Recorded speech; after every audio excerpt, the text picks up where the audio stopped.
bagaimanakah anda menentukan bilangan unsur dalam suatu set? Okay, sebelum kita teruskan, jom kita baca standard pembelajaran dulu. Pada akhir pembelajaran, kita akan dapat menentukan bilangan unsur bagi suatu set dan mewakilkan bilangan unsur dengan simbol. Okay, sebelum ini, kita sudah belajar bagaimana nak mewakilkan set dalam perihalan, dalam penyenaraian, dalam tata tanda pembina set. Betul? Dan dalam penyenaraian tu kita sudah pandai senaraikan unsur-unsur yang ada pada sesuatu set. Sekarang kita nak tulis pula bilangan unsur dalam sesuatu set. Ini sangat senang. Asalkan awak dah pandai buat penyenaraian, nak kira bilangan unsur dalam sesuatu set tu sebenarnya tak susah. Jom kita tengok contoh di sini. Bilangan unsur dalam set P boleh diwakilkan dengan tata tanda N kurungan P. Misalnya kita tengok contoh set di sini. P, set P dalam set P ni unsur dia ada A, B, C, D, E, F. So apakah unsur bagi P? Awak dah tahu kan? Unsur-unsur bagi P adalah yang kat dalam tata tanda set ni. Semua ini dipisahkan dengan koma. So kita A adalah unsur bagi set P, B adalah unsur bagi set P, C adalah unsur bagi set P, dan D adalah unsur bagi set P. E dan F pun adalah unsur bagi set P. So dalam set P kita ada berapa unsur?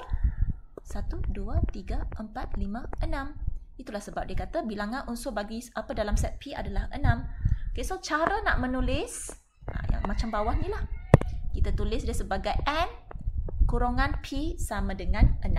N itu maksudnya bilangan. Awak ingat yang ni. N adalah bilangan. Lepas tu, kalau awak punya set tu, nama set awak adalah A. So, awak tulis je lah. NA. So yang ini adalah nama set. Kalau nama set awak adalah S. So, NS.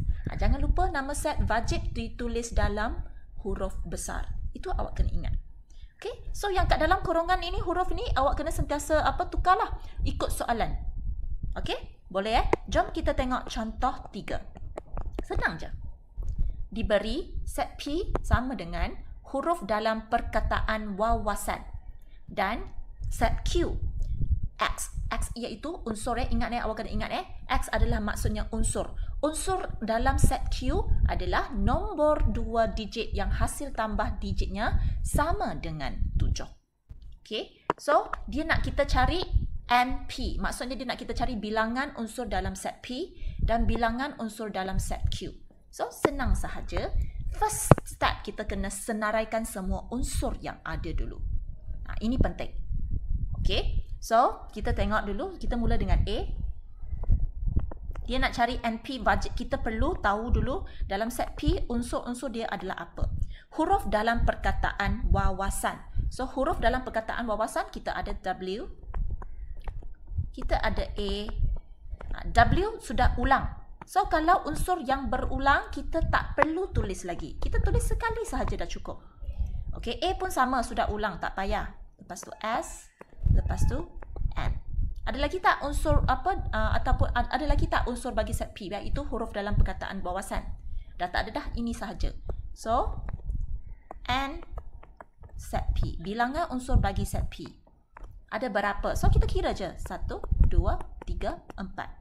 Bilangan unsur dalam set P adalah 4. Habis. Itu sahaja. Senang kan pelajar? Jom kita tengok soalan B.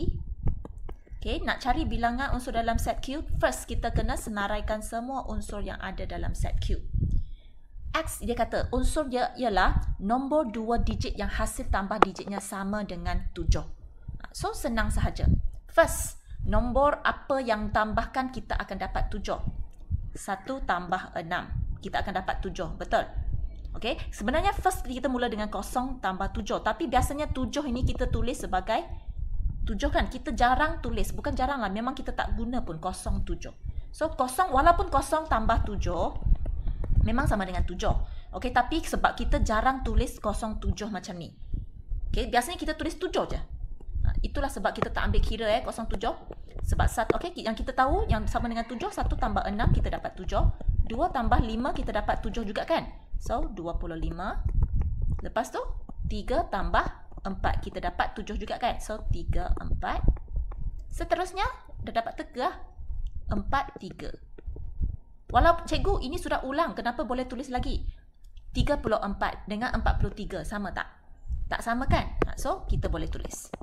Lepas tu 5 tambah 2. So, sorry, saya pun nak tulis 5 tambah 2. 52. 5 tambah 2 pun 7 juga kan? Lepas tu 6 tambah 1. So 7 juga. Lepas tu ini 7 tambah 0, kita dapat 7 juga. Ini boleh tulis sebab 70 biasanya kita tulis macam ni. Ada lagi tak dua nombor digit yang hasil tambahnya adalah 7? Tak ada. Ini sahaja. Okey. So bilangan unsur dalam set Q adalah kira 1, 2, 3, 4, 5, 6, 7. Ada 7. Habis. Itu sahaja. Susah ke pelajar? Tak susah kan? Okay. So untuk cari bilangan unsur sebenarnya bagi saya ini paling senang. Just awak kena ingat. Okay. Cara nak tulis tu wajib ikutnya macam ni lah. N lepas tu nama set. N lepas tu nama set. Nama set dalam kurungan. Okay. Tu kita dah capai standard pembelajaran pada hari ni, iaitu menentukan bilangan unsur. Kita sudah pandai menentukan bilangan unsur. Lepas tu kita boleh mewakilkan bilangan unsur dengan simbol, iaitu N. Lepas tu dalam ini nama set. Itu saja. Okey? Boleh Dengan ini, saya harap korang boleh cuba menjawab latih diri 11.1D pada muka surat 252 dalam buku teks korang. Untuk latihan ini, saya tak nak korang terus tulis jawapannya. Saya tahu ini sangat senang.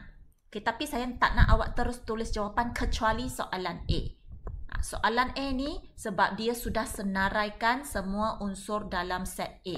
So, awak salin soalan je, lepas tu terus tulis N, A sama dengan berapa. Untuk soalan yang seterusnya, B, C, D dengan soalan 2 ini, saya nak korang senaraikan dulu unsur-unsur yang ada dalam set tersebut. Contoh, soalan D. Saya tunjukkan soalan D. Awak dah salin. D sama dengan gandaan 11 yang kurang daripada 100. Lepas tu, saya nak awak tulis lagi. Senaraikan dulu. Gandaan 11 yang kurang daripada 100. Gandaan 11 yang pertama, 11. Yang kedua, 22. Yang ketiga, 33. Yang keempat, berapa? Seterusnya sampailah 99. Awak dah stop. Sebab yang seterusnya adalah 110. Tapi 110 sudah lebih daripada 100. So, tak boleh. So, awak stop di sini. Lepas tu, baru awak tulis jawapan bilangan unsur bagi set D sama dengan berapa. Saya nak awak buat macam ni. Siapa yang terus tulis ND sama dengan berapa, NC sama dengan berapa, NB sama dengan berapa, saya anggap awak tak hantar latihan ini. Saya anggap awak tak buat latihan ni. Okay, so setiap satu ni mesti wajib senaraikan dulu. Okay, unsur-unsur yang dalam set. Saya nak awak tunjukkan langkah bagi saya tengok. Saya nak tahu sebenarnya awak faham ke tidak ni. Okay, faham ke tak macam mana nak dapatkan bilangan unsur itu. Okay, boleh Itu sahaja. Selamat menjawab.